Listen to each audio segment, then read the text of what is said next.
Your future is usually obvious if you look at your routines instead of your goals. People say they want to be healthier, wealthier, calmer, more disciplined, more free. But then they sleep for hours, scroll for 5, avoid difficult conversations, spend impulsively, eat whatever is convenient, and repeat the same habits every day, hoping life somehow changes. You can want peace, but you're building chaos. You can want freedom while still feeding addictions. You can want confidence while constantly avoiding discomfort. Because the truth is, your actions are rehearsing a future version of you every single day. And most people never stop long enough to ask, if I keep repeating these routines for the next 5 years, where do they actually lead me? There's a concept of people identify with their intentions instead of their behaviors. It can sound good to, this is what I plan to do. I want to focus in this area. This is where I want to go. But when it's time to act, the behaviors return to repeated patterns of comfort, of excuses, of doubt, limitations. You can have all the intentions in the world, but they are worthless if they're not followed by actions that actually produce the results and take those daily steps to where you intend to be. Another concept is fantasy self versus the practice self. We all can imagine our ideal version of ourselves in our heads. That person is this successful, they've accomplished this, they've accomplished that, they're recognized there.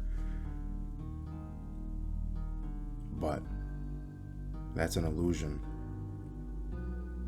It won't fall right into our laps.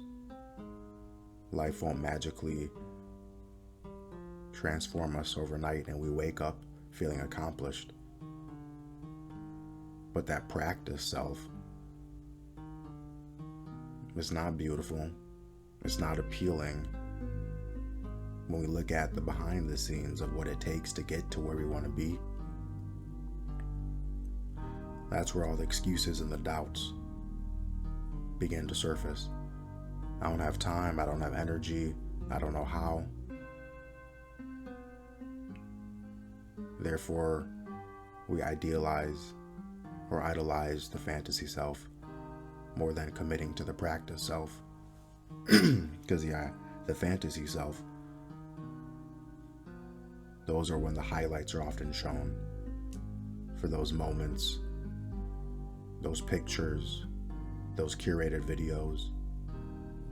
But what actually goes behind the scenes, 90% of it's practice, repetition, and if it's aligned with what your values are, it can become easier and simpler to commit to.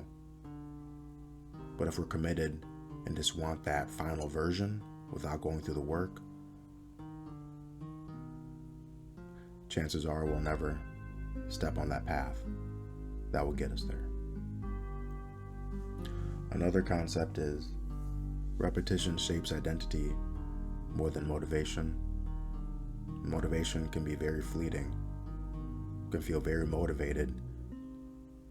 Then when it's time to sit down and do the work or stand up and do the work, the motivation is nowhere to be found. So being able to find the goal, break it down into small enough pieces or small enough chunks where we don't experience that resistance. Eventually that momentum can carry us a lot farther than motivation ever will. And these things that we truly value, they require structure. Without consistency, they will fall apart and will lead us to ruin. So anything worth working towards, worth building, worth creating, requires maintenance if we want to keep it. Discipline is delayed self-respect. Being able to respect ourselves so much to the point where we believe in the future, we believe in what we can control and accept what we can't. Although there will be some uncertainty, we know where we will be if we keep doing the same thing that we're doing now. That's not leading us or not getting us closer to where we want to be. But if we change our actions and become disciplined in areas of growth, there's no telling where that could lead us. And oftentimes, we'll get closer to our results or what we're aiming for than if we never started and is only intended to do so. Another important concept is our environment reinforces our future. If we conveniently have everything that goes against what we value within arm's reach, that temptation is going to often override our discipline, our consistency, because the brain only has so much willpower to say no. By the end of the day, we've worn down, and the thought creeps in, I deserve this. I've worked so hard, I said no all this time. I deserve one yes. But if our environment can have healthy substitutions that can replace temptations, then that can help us and support us even further to reinforce the areas and the goals that we say we value. The word I want it feels more emotionally rewarding even without action. That false illusion of imagining us having it can release dopamine, can make us feel good. But actually engaging in it ourselves, taking the steps, it doesn't feel good in that moment. It feels a lot good to talk about what we want to do, how we will do it, but then when it comes down to actually acting, that discomfort, that resistance, that doubt is all right there every single time. That causes us to avoid, escape, and continue talking about it because that feels good immediately, but the building and creating, that requires navigating through large amounts of discomfort, which sometimes we are unwilling to do.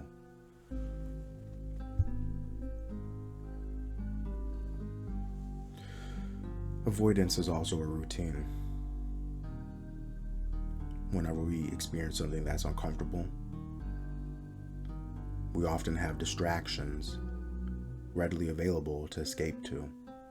Our phone, food, substances, social distractions. And what that does is condition us to say that we can't handle this discomfort. We always have to run or escape to something that is familiar, something that makes us feel good in the moment, but that often will lead to regret later.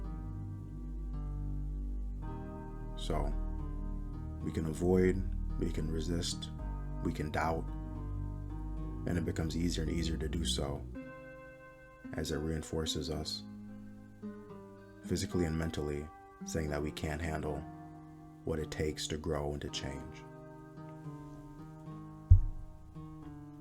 Wealth, health, peace, and freedom are maintenance systems, not achievements.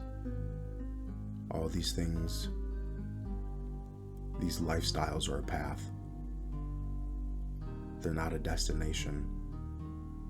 So you can view them as, if I set up this structure, this is going to be sustainable for this specific area. That's often 80% of the battle. Finding what is sustainable for you that allows you to be consistent with what you value. You don't find freedom accidentally. You build it through repeated choices that most people are unwilling to make consistently. Because eventually your life stops reflecting what you say you want and starts reflecting what you repeatedly practice. If something resonated with you, consider leaving a comment below and sharing what felt most impactful. To support the channel, you can like, subscribe, and/or share this video with someone who you feel might also benefit. Additional ways to support the channel can be found in the links in the description below.